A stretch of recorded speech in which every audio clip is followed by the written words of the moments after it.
Hello, my name is Sasha Connors and I'm applying to the Curriculum and Instruction doctoral program. The topic that I chose to discuss today is technology in education. And technology is an ever-changing and ever-evolving entity that affects all of our lives. The reason that I'm discussing it today is because I would like to talk about how it affects students' lives and how it affects teachers' lives. Two phrases that have been introduced in the last decade are 21st century skills and digital literacy. And I'm going to talk about both of those a little bit more throughout this presentation. One person that I researched was David Nigel, and he discusses what it means to have 21st century skills, or what 21st century skills are. They are accountability, innovation, creativity, critical thinking, problem-solving skills, ethics, and global awareness. While all of these types of things can be taught in other ways, technology really lends itself to allowing students to harness these skills and to really embrace them. Another thing that he discusses is pre-service teachers and the fact that they're prepared when they come out of their preparation programs through pedagogy and they understand their content and they're well versed in those two areas, but that they lack in technological skills, because while they may be creating PowerPoint presentations or using other things like that, they aren't necessarily as well versed in Web 2.0 tools. And he suggests that we need to offer more mentoring and training in order for teachers to feel as though they can be effective in the classroom, because a lot of times they don't want to take that risk if they feel it's going to affect the way that they deliver a curriculum.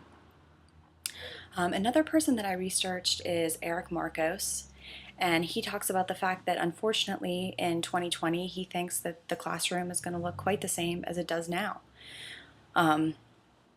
because of the fact that teachers, administrators, and parents and students are kind of adverse to embracing technology. And we've all heard the phrase, it takes a village in order to raise a child, but it also takes a village to change things. And unless we're willing to act on this change and incorporate these types of technologies into curriculum and into instruction, we might not see things changing very soon.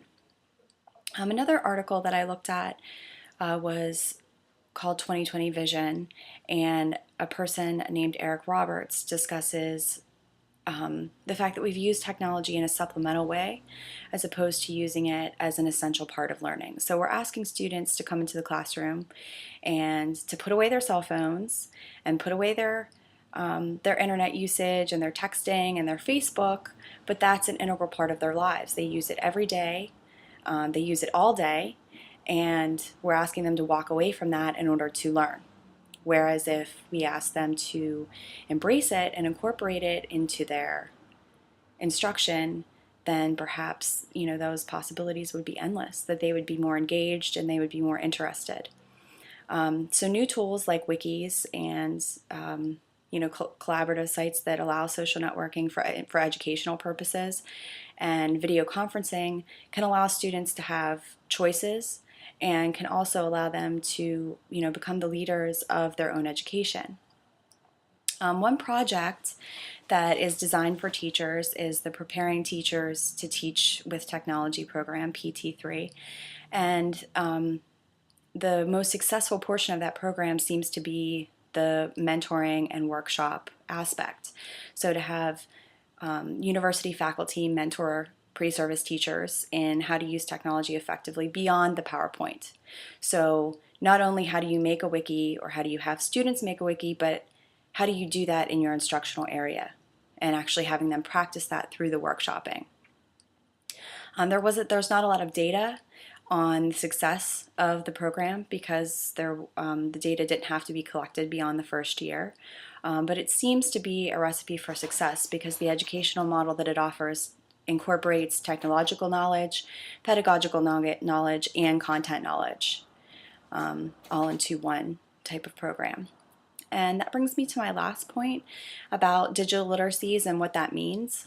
And to be digitally literate, You need to be able to read and interpret media. You need to be able to create media of your own, and you need to be able to learn how to thrive in a digital environment.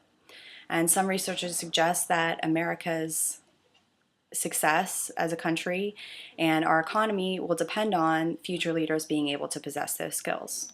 So having said that, I believe that we need to offer students everything that we can through technology, and we can do it through the teachers of tomorrow. Thank you for your time.